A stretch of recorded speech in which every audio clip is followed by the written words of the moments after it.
네, 반갑습니다. 인하대학교, 저희가 이제 학부 조직이 아태물류학부고요. 대학원 이제 물류전문대학원, 소속돼 있는 박민영입니다. 먼저, 오늘 굉장히 궂은 날씨여가지고 저도 처음, 행사 시작 전부터 참여하고 있는데, 오늘 오면서 걱정을 했어요. 제가 지금, 국제물류협회 자문위원으로서 이 행사 기획 단계부터 참여를 해가지고, 이 행사가 잘 돼야 될 텐데, 네, 역대급 그 폭우가 내려가지고 굉장히 걱정을 많이 했는데, 지금 이 시간쯤 되면 이제 한 반 이상이 이렇게 자리가 비어야 되거든요. 그럼에도 불구하고 지금 3분의 2가 아직 채워졌어요. 굉장히 그 세미나에 대한 어떤 열망, 그리고 여러분들의 관심, 이게 크구나라는 걸 피부로 느끼고, 이런 좋은 기회를 만들어주신 먼저 한국해양수산개발연구원 측에 감사드리고, 이 행사 기획하고 준비해 주신 국제물류협회 임직원 여러분들께 감사드립니다. 아마 기조연설에서 우리 장영태 교수님께서 두 가지 방향성 말씀해 주셨어요. 하나는 디지털라이제이션, 정보화 쪽 하나하고, 하나는 디카보나이제이션에서 탄소, 그 환경 이슈를 이제 말씀하셨는데, 저는 이제 오늘 여기 보시다시피 크로스보더, 지금 커머스라고 했지만 이커머스 쪽에 이제 초점을 두고 이야기를 할까 합니다. 제가 처음에 이제 물류란 용어도 없을 때 90년대 중반에 물류에 입문을 했을 때 제가 본 서적 중에 제일 먼저 제 머릿속에 꽂힌 게, 이 물류라는 산업은 파생 수요를 기반으로 한다, 이런 말을 봤어요. 디라이브드 디맨드 이런 표현. 그러니까 그게 이제 무슨 말이냐면 제조, 유통, 무역, 즉 화주들의 어떤 경영 활동에서 파생되는 그 물동량을 기반으로 해서 물류 산업이 이제 이루어진다라는 말인데, 결국 저는 이제 그렇게 해석을 했습니다. 그렇다면 물류 자체가 하나의 부가가치를 생성하지 못한다 그러면 결국 수요기업, 즉 제조나 유통이나 무역 기업들의 어떤 니즈를 잘 받든다는 표현은 그렇지만 잘 이행했을 때 이 산업이 성장하겠구나, 이런 이제 느낌을 받았습니다. 그런 측면에서 지금 현재 그런 수요 쪽의 어떤 변화, 큰 변화 중에 하나가 결국 정보화에 기반을 둔 전자상거래 시장 성장입니다. 그게 우리 물류 쪽에 어떤 시사점이 있고, 우리는 거기에 대응하기 위해서 뭘 준비해야 될까를 주로 말씀을 드리도록 하겠습니다.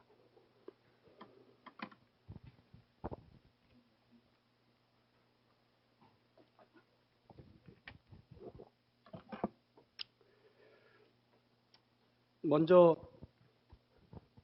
일단 무역 규모, 우리 이제 국제 물류를 하시는 분들은 결국 무역을 기반으로 하기 때문에 무역 규모부터 한번 살펴보겠습니다.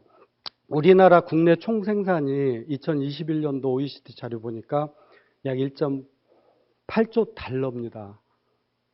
그리고 우리나라의 무역 규모를 보니까 1.2조 달러예요. 사상 최대라는 거 아마 신문에서 많이 봤을 겁니다. 대략적으로 우리 전체 총생산에서 약 70% 자체가 국제 무역에서 차지한다. 그게 이제 뭘 얘기하냐면, 여러분들이 물류비가 보통 어떤 식으로 계산이 되죠?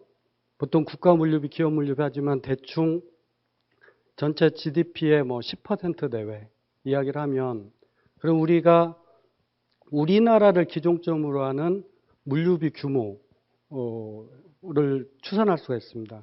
이거의 딱 10%가 되는 겁니다.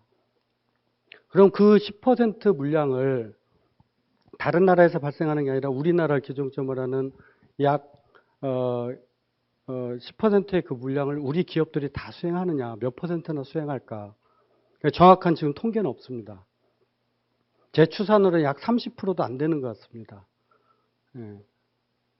일단 그 물량하고 또 여기 이제 각 글로벌 기업들이 추정하는 어떤 그 글로벌 물류 시장 규모를 한번 견주해 봤을 때 어느 산업도 8조 달러 이상의 단일 시장이 형성되어 있는 게 없습니다.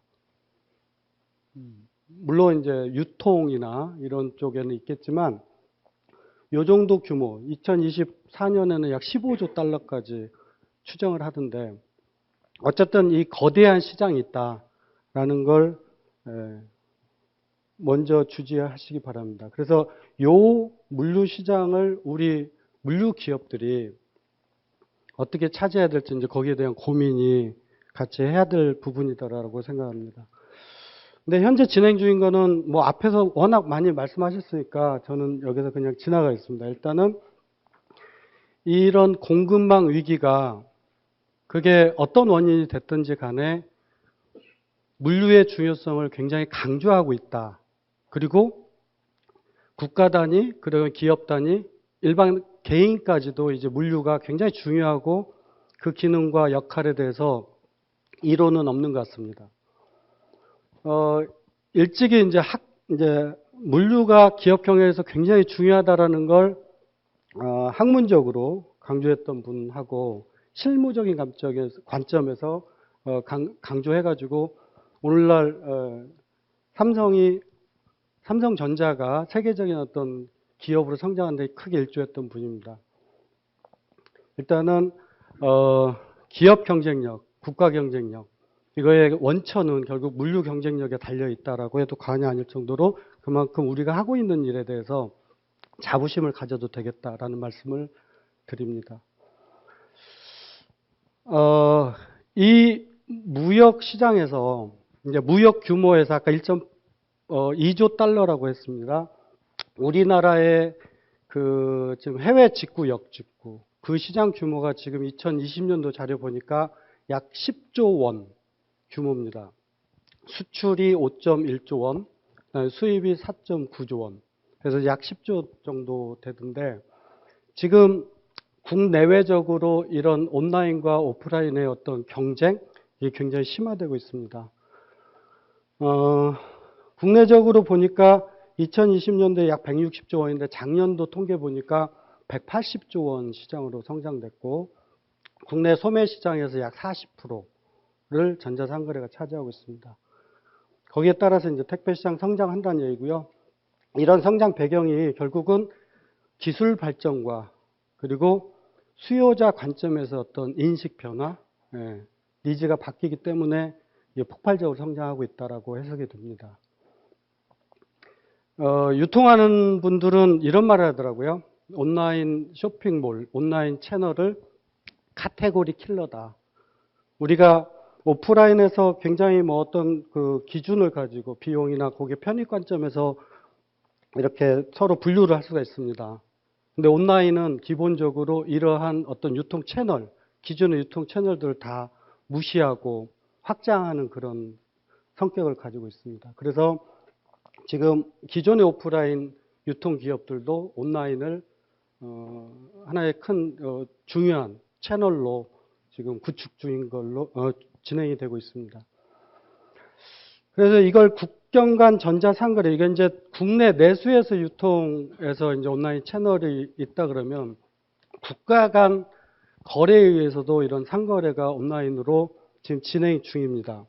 이런 이제 그 어떤 시대적인 어떤 발전상이고요.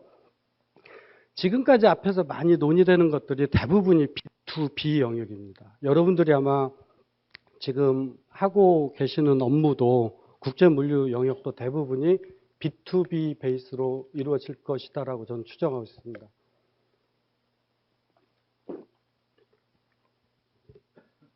전자상거래가 폭발적으로 성장하는데 가장 크게 기여하는 게 아까 앞에서 한 분이 그걸 강조했어요. 핀테크 기술입니다. 결국 결제 시스템. 예. 그 미국의 아마존이 폭발적으로 성장하게 된 배경이 페이팔이라는 어떤 에스크로 기반의 어떤 그 안정적인 어떤 결제 채널이 있었다는 거, 그리고 알리바바 성장도 알리페이라는 거 기반으로 하고 있고, 결국 결과적으로 이 전자상거래에서 지금 우리가 주목해야 될 거는 B2B 거래가 아니라 B2C 혹은 C2C, 개인 간 거래 영역입니다. 아까 제가 우리나라의 해외 직구, 역직구 시장이 10조 원이라고 했는데, 그게 전체 무역 규모에서 따져보면 0.1%도 안 되는 비중입니다. 근데 나중에 자료 보시면 아시겠지만 이 시장이 지금 30% 이상씩 매년 성장을 하고 있습니다. 일반 무역 규모의 성장은 세계의 어떤 GDP 성장세와 벼를 같이 하는데 보통 3% 내외입니다. 10배 이상의 성장 추세를 가지고 있고, 그게 결과적으로 향후 한 10년쯤만 되면 그 전자상거래 시장 규모가 엄청나게 커질 것이다. 그럼 수요에서 오프라인의 어떤 그 차별적인 서비스 니즈를 고려한다면 지금 우리가 긴장하고 그 변화에 대응하지 않으면 큰 변화해야 될 때다라고 저는 생각합니다. 이게 지금 우리나라 그 해외 직구하는 그리고 역직구하는 채널로 이용되는 7개 그 글로벌 플랫폼 현황입니다. 자료는 이제 보시면 될 것 같고, 이게 제가 지금 2018년도 이 자료는 2020년도에 만들어진 자료인데 2년치 업데이트 한 다음에 20년에 약 10조 원이다. 여기를 한번 보시면 건수나 금액 측면에서도 직구와 역직구가 약 30% 내외의 성장 추이를 보이고 있다. 이 점은 굉장히 주목을 한번 하시면 좋을 것 같고요. 전통적 무역과 전자상거래 무역의 차이점을 좀 설명드리겠습니다. 전자상거래 무역은 이건 국내 유통에서도 마찬가지입니다. 가장 큰 특징은 다품종, 소량, 다빈도에 대한 운송 수요가 늘어날 것이다. 그리고 뭐 통관 측면에서는 목록 통관 이루어진다는 거. 이건 이제 OECD나 미국 그리고 우리나라 정부에서도 소량들이 오게 되면 관세, 이제 세수 문제하고 연결이 되기 때문에 각 나라들은 지금 전자상거래 시장에 대응해서 어떻게 세수 관리할지, 그럼 이제 관세 제도가 바뀌는 거죠. 그거에 대한 대응 방안을 지금 강구 중이고 있습니다. 이게 일반적인 이제 국경 간 전자상거래, 이게 이제 전자상거래는 일단 기본적인 플랫폼이 있어서 셀러와 바이어의 중개 역할을 하는 거고요.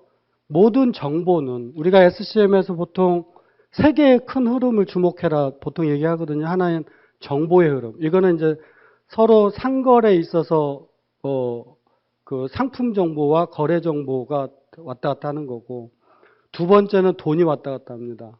그리고 세 번째는 물건이 왔다 갔다 하는데 그 물건은 온라인으로 해결이 안 됩니다. 그건 물류가 해야 되기 때문에 저는 그래서 전자상거래 백본은 결국 물류다 라는 주장을 하고 있습니다. 정부에서도 이 부분을 굉장히 주목을 하고요. 2019년에 전자상거래 수출을 촉진하기 위한 어떤 정부 차원의 큰 의지를 나타내는 디지털 무역 기반 구축 방안을 발표합니다.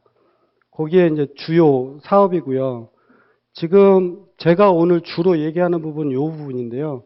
이 부분에 대해서는 지금 아마 여러분들 잘 아실 겁니다. 무역협회가 있고 코트라가 있고 중소벤처기업진흥공단, 이 세 개에서 B2B 영역은 각자 채널을 가지고 지금 하고 있고, B2C 부분도 뭔가 중소 제조 유통회사들의 어떤 새로운 어떤 수출 통로, 채널을 구축하기 위한 방안의 일환으로 이 부분을 지금 현재 구축 중이고, 제가 지금 이 과제의 어떤 연구 책임자 지금 3년째 하고 있습니다. 그리고 아마 신문에서도 보셨겠지만 이걸 지원하기 위한 하드웨어, 즉 전자상거래 전용 풀필먼트 센터를 항만 배후단지나 공항 배후단지 그리고 내륙에 이걸 조성하겠다라는 계획들이 순차적으로 지금 발표되고 있습니다. 일단 정부의 참여가 굉장히 필요한데요. 일단 플랫폼이나 물류 업무 이런 것들은 다 기업들이 알아서 수행을 합니다. 근데 이제 이런 문제가 있습니다. 국경 간 전자상거래 시장이 성장을 하다 보니까 이제 어떤 문제가 생기냐면 우리나라 국산 제품이 해외 온라인 시장에서 그 제대로 이렇게 팔려야 되는데 그거를 갚으면 우리 속된 말로 짝퉁이라고 하는 이 변조 제품들이 중국과 동남아 시장에 굉장히 큰 이슈가 되고 있습니다. 현재도 지금 안고 있는 문제입니다. 이거를 산자부에서 추정을 해보니까 진동닷컴 하나에서만 1.4조 원이 한 해 발생을 한답니다. 그래서 이걸 어떻게 우리 한국산 제품을 보호해 줄까라는 거 하나 이슈가 있고요. 그 다음에 이제 중소 제조나 유통회사들은 아까 우리 에코비스 사례에서도 얘기했지만 해외 현지에 자기들 자사나 거기서 어떤 영업 활동할 수 있는 환경이 안 됩니다. 그렇기 때문에 요거를 온라인 채널로 지원을 하자. 새로운 수출 판로를 개척한다는 측면에서 그렇고. 그리고 이제 무엇보다 중요한 게 물류나 SCM 영역에서는 정말 수많은 스테이크홀더들이 있습니다. 그 사람들의 정보가 서로 유기적으로 무르듯이 이렇게 흘러가야 되는데 각 주체마다 서로 생성하고 보관하는 데이터 정보가 제한되어 있습니다. 이거를 유통 이력을 관리해야지 되는데 그게 방법도 중요하지만 그거에 대한 표준적인 이슈 이런 것들은 어떤 특정 플레이어가 혼자서 할 수 있는 일이 아닙니다. 그래서 정부의 개입이 또 필요하고요. 또 이제 지자체나 유관기관들 연계하는 부분은 이제 정부의 역할이 강조되기 때문에 우리가 그 전자상거래, 국경 간 전자상거래 SCM의 각 기능별로 이런 업계 애로사항들을 정부 차원에서 지원을 하자라고 해가지고 나온 게 지금 P2P, 아까 얘기한 B2C나 C2C 영역입니다. P2P 분산거래 기반 유통 플랫폼, 이제 이게 CBEC 플랫폼 얘기하는데요. 이 앞에 P2P 분산거래는 우리 아까 많이 이야기됐던 블록체인을 의미합니다. 블록체인이 분산형 시스템이다. 그리고 거래의 안전성, 그런 것들을 보호한다는 큰 장점이 있기 때문에 블록체인 기반의 QR코드를 제품 생산 단계에서 부착을 해가지고 그 해외에 있는 현지 고객이 그 QR코드를 찍어보면 이게 한국산 정품이다라는 거 인증, 그 다음에 요게 어떤 경로를 통해서 내 손까지 왔다라는 유통 이력 정보들이 해외 현지인들한테 그대로 정보가 전달될 수 있는 그런 내용이고, 이제 요거는 이제 플랫폼인데 여기 이제 KT넷이 요 부분을 지금 업무를 담당하고 있는데요. 이 플랫폼에 대해서 KT넷이 직접 무슨 직접 유통 플랫폼을 운영하는 건 아니고 망간 연계라고 생각하시면 됩니다. 해외 플랫폼과 국내의 여러 플랫폼들을 서로 중간에 게이트웨이 역할을 하는 그런 개념으로 CBC 플랫폼이 구상되고 있고, 그리고 우리가 이제 KS 인증 아니면 식약처 인증, 요즘 그 온습도 관리 같은 거 생물학적 제재물에 대해서는 온도 습도 기록을 갖다 실시간으로 관리하고 2년간 데이터 보관해야 된다, 이런 법들이 있지 않습니까? 이제 이런 것들 FDA나 그런 데서 인증하는 정보들이 또 같이 개런티가 될 수 있는 어떤 정보 시스템, 이런 것들이 다 이 CBC 플랫폼의 기본으로 지금 들어가 있습니다. 자, 이제 여기까지는 사실 그 국제 무역 규모가 계속 성장을 하고 있고 우리나라 기준점으로 해서 1.8조 전체 생산 중 1.2조가 차지하고 있고, 그 중에 전자상거래 비중이 지금은 미미하지만 앞으로 10년 뒤에는 엄청 커질 거다. 그럼 이제 요게 우리 물류 쪽에 어떤 시사점이 있냐, 이제 요게 굉장히 중요하겠죠. 일단 시공간적 제약 조건을 푼다는 겁니다. 기본적으로 오프라인 유통 채널들은 저녁 아침 9시에서 저녁 9시까지 12시간 이상 안 합니다. 대부분. 근데 온라인은 기본적으로 24시간 365일 돌아갑니다. 우리가 택배의 어떤 물동량 그 수요 발생 일일권으로 해서 그래프를 그려보면 일단 오프라인 같은 경우는 점심 때 한번 피크 한번 찍고 퇴근 무렵에 피크를 찍습니다.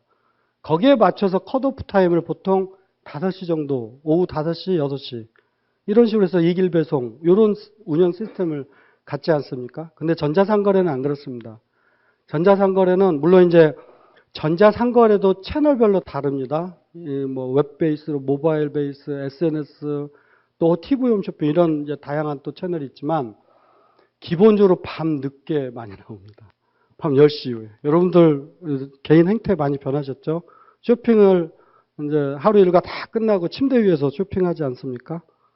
저도 약간 패턴이 좀 바뀌고 있는데 어쨌든 그 수요 주기가 틀리다는 거예요. 수요 패턴이. 그러면 수요 패턴이 바뀌면 운영도 바뀌어야 된다는 거예요. 운영 모델도. 과거에 오프라인에 최적화됐던 운영 모델들은 지금 다 바꿔야 된다라고 생각하셔도 틀린 말이 아닙니다. 이게 이제 그 유명한 다이렉트 채널 될 모델인데요. 기본적으로 전자상거래 모델은, 다이렉트 채널 모델은 기존의 오프라인에서 이 주기가 10분의 1로 줄어듭니다. 주문의 직식선도 있고 거기에 또 요즘은 물류 시스템이 막 발전하니까 어쩌면 맘만 먹으면 6일이 아니라 3일만 해도 한 나라에선 커버가 됩니다.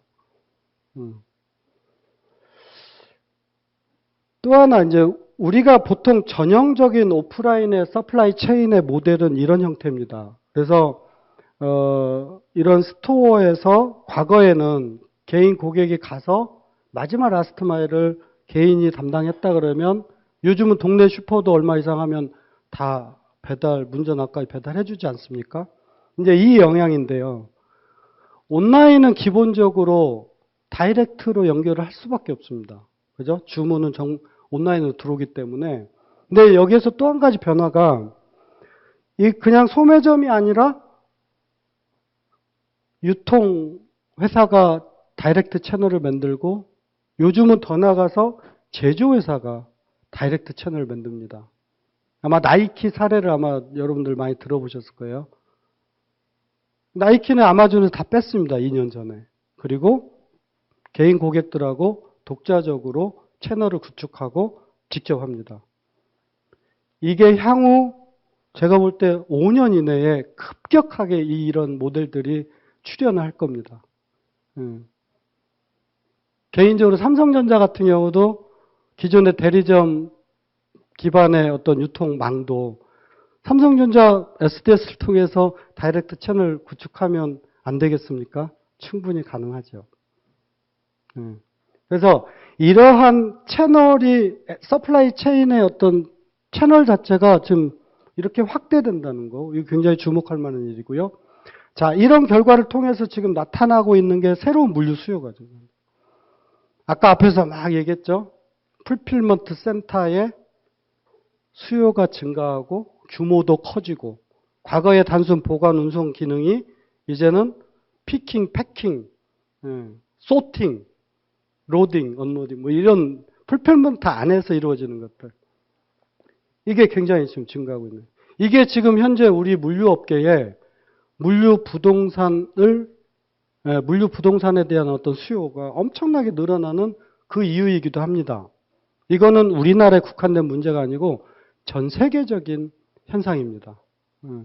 미국도 얼마 전에 모 회사가 LA 그 해안 근처에 있는 물류센터를 이전했대요. 확대해서 3배가 올랐답니다. 작년 대비 사이 3배가 올랐대요. 없습니다. 이런 것들은 바로 뭐 짓겠다고 해가지고 바로 지어지는 게 아니라 뭐 인허가 과정에 뭐 건설 과정, 운영 그 시스템 도입 이런 것들 다 따져보면 평균 4, 5년씩 걸립니다. 이 수요가 당분간 공급을 상회하기 때문에 물류 부동산에 대한 관심은 더 있을 거라고 생각합니다. 다만 올해 지금 급격하게 나타나는 두 가지 팩터가 있습니다. 하나는 기준금리 인상. 그러다 보니까 자본을 가진 투자사들이 그 이제 수익률이 과거에 자기들 계산했던 것보다 낮아지니까 그 투자를 저하하고 있고요. 두 번째 건축자재값. 지금 아마 여러분들 많이 그 언론을 통해서 보실 겁니다. 약 1.5배에서 2배 정도? 설사 올랐다 하더라도 부품이 부족한, 자재들이 부족한 그 현상 때문에 지금 물류 부동산 업계는 거의 지금 개발이나 건설이 지금 중단되다시피 합니다. 근데 저는 이제 그걸 우려합니다. 수요는 계속 높아지고 있는데 지금 물류 부동산에 대한 공급이 현 시점에서 일정 기간 6개월이든 1년이든 중단이 되면 2, 3년 후에 그게 가파르게 물류비 상승으로 영향을 줄 것이다. 기존에 이제 센터 갖고 있는 분들은 그분들은 이제 해피하겠지만 지금 그런 현상이 있다. 그리고 이제 또 고품질에 대한 서비스, 이거는 이제 우리나라의 가장 처음으로 당일 배송을 제공했던 ES24, G마켓 이런 데가 제 기억으로 94년인가 5년인가 그 무렵에 당일 배송을 처음으로 출시했었는데 이런 게 있고요. 국제물류와 관련해 가지고는 아마 여러분들 몰테일이라는 회사 혹시 들어보셨나요? 최근에 보니까 독립법이나 했던데 원래 이게 메이크앤삽이라는 전자상거래 업체가 미국 시장 진출한다고 LA에다가 창고 빌려놓고 2008년도 그때 현상인데 글로벌 금융위기를 맞아서 창고에서 계속 적자가 나니까 우리 이거 갖고 뭐 하지? 그러니까 직원 하나가 아이디어를 냈대요. 우리 직구 수요 많은데 우리가 배송 대행 서비스를 해주자. 배대지 서비스라는 거죠. 이거 최초로 했던 회사예요. 근데 지금은 이제 상장까지 해가지고 엄청나게 지금 성장한 사례입니다. 그리고 이제 또 하나 이제 중요한 포인트가 역물류 시장이에요. 전자상거래는 기본적으로요. 개인 고객들이 물건을 체험을 못 합니다. 간접적으로 사진이나 동영상 정도 보고. 그래서 우리가 백화점이나 마트 같은데 그 반품률을 해보면 다 3% 미만입니다. 왜? 직접 자기가 쓸 거를 직접 만져보기도 하고 입어보기도 하고 합니다. 2, 3% 정도 나와요. 근데 전자상거래 업체들 한번 문의 한번 해보십시오. 반품률이 얼마나 되는지. 보통 20에서 30%입니다. 5개 중에 하나 정도는 반품이 된다는 거예요. 아무리 적게 잡아도. 그게 지금 온라인 플랫폼 회사들의 가장 큰 골칫거리입니다. 근데 이 파생 수요를 기반으로 한 물류업계 입장에서 또 화주의 고통은 뭐다? 물류기업의 또 새로운 기회입니다. 그렇지 않습니까? 역물류 시장이 또 늘어난 거 아닙니까? 그만큼 시장이 커진다는 겁니다. 요것도 하나의 기회 요인이 된다. 그래서 제가 지금 이제 물류 기능으로 전통적 오프라인 물류하고 전자상거래 물류를 좀 정리해 본 거니까 한번 읽어보시면 될 것 같고, 이 부분에 대해서는 앞에서 많은 분들이 말씀을 하셨으니까 넘어가겠습니다. 그래서 결론적으로 전자상거래 시장이 성장하려면 그거의 백본은 물류다. 이게 지금 2000년부터 한 10년 간격으로 좀 나눠 놓은 건데요. 서부 개척 시대에 이제 골드러시죠. 골드러시. 그래서 서부에 금광을 캐러 간 탄광업자만 돈 번 게 아니라 그때 당시에 두 가지 수혜 업종이 있었답니다. 하나가 청바지. 여러분들 리바이스 알죠?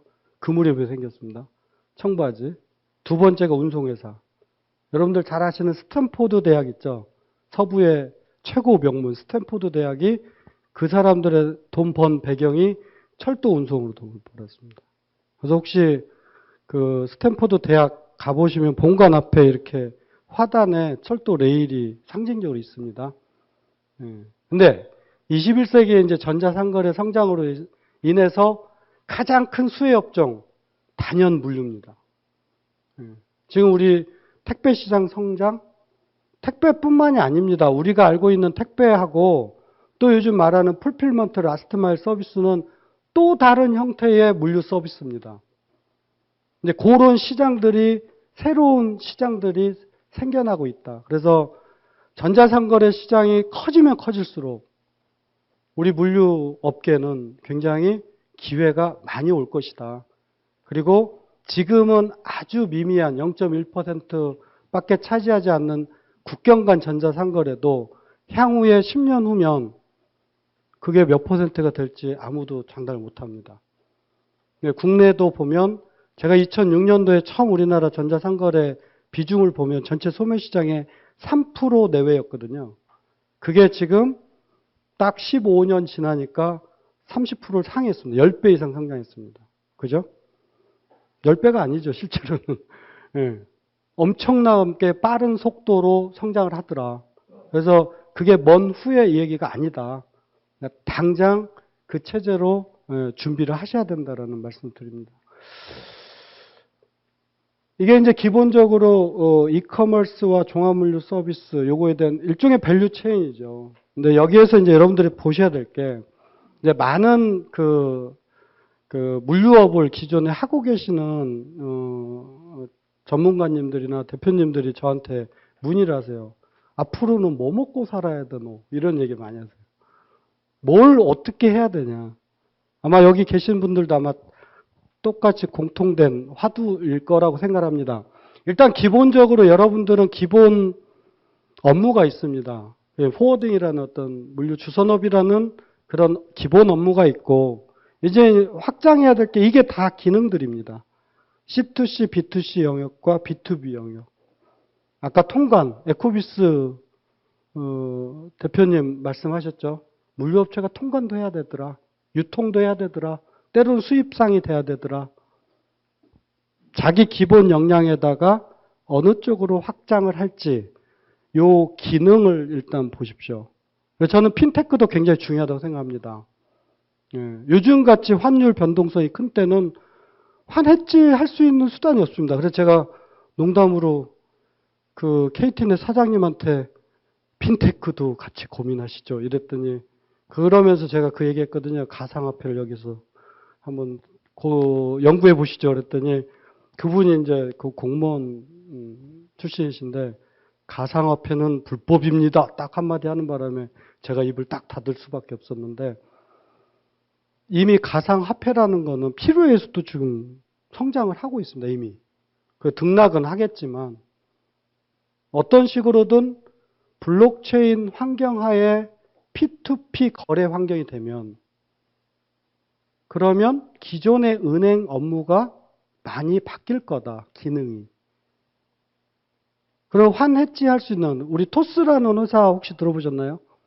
토스의 처음 비즈니스 모델이 뭔지 아십니까? 딱 하나의 고객의 니즈를 해소하기 위해서 나온 겁니다. 너무 송금 비용이 비싸. 왜 수수료 중간에서 많이 먹는 거야? 왜 이렇게 느린 거야? 보통 1.5일 걸리잖아요. 내가 상대방 국가에 돈 찾기 위해서는. 그 두 가지, 그 송금에 대한 애로를 갖다가 해소하는 비즈니스 모델이 오늘날 토스를 만들었습니다. 근데 그런 회사들이 저는 앞으로 계속 커질 거다라는 말씀을 드립니다. 그래서 앞으로 지금 여러 가지 전자상거래에서도 여러 가지 채널에 의해서 있지만 앞으로는 스마트폰, 이건 이제 처음 나왔던 스마트폰 버전이에요. 스마트폰으로 다 이게 합쳐질 거다. 융복합이 가속화될 거다. 그리고 시장은 계속 성장할 거다.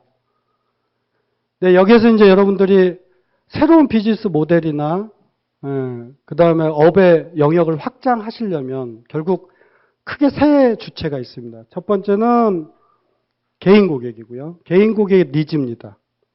지금 현재 불만사항. 이거는 셀러의 니즈입니다. 그리고 여기는 플랫폼 기업의 니즈입니다. 그래서 이 플랫폼 기업들이 이거 물류에 대해서 굉장히 고민을 많이 합니다.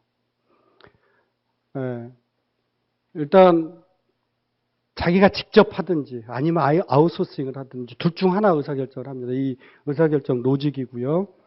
그래서 고객들은 이러한 니즈를 가지고 있고 이러한 툴이 있다. 그래서 요거를 해소하는 방법이 이제 여러 가지 관점에서 나올 수 있고 요 부분을 사실은 유통 영역과 물류 영역이 있습니다. 요걸 어떻게 통합할 것인가. 이거를 주체 구분 없이 하나의 상류, 즉 유통과 물류, 물적 유통. 물류가 원활하게 돌아가는 거. 고객들은 누가 이거 책임진다 이거 관심 없습니다. 그냥 자기가 싸게 좋은 물건을 싸게 빨리 받으면 돼요. 이거를 원활하게 하는 거. 이게 지금 ESCM이라는 영역으로 지금 학문적으로는 지금 계속 커지고 있습니다. 어쨌든 제가 무슨 법사가 아니어가지고 여러분들한테 이거 하세요라는 말씀 못 드리지만 이런 기회가 있습니다. 고객들은 이러이러한 불만이 있습니다. 그리고 시장이 지금 전자상거래 시장이 엄청나게 커지고 있고 물류주선업의 기존의 어떤 기능과 역할이 변화되어야 합니다. 라는 말씀을 드리면서 강의를 마치겠습니다. 감사합니다. 네, 감사합니다.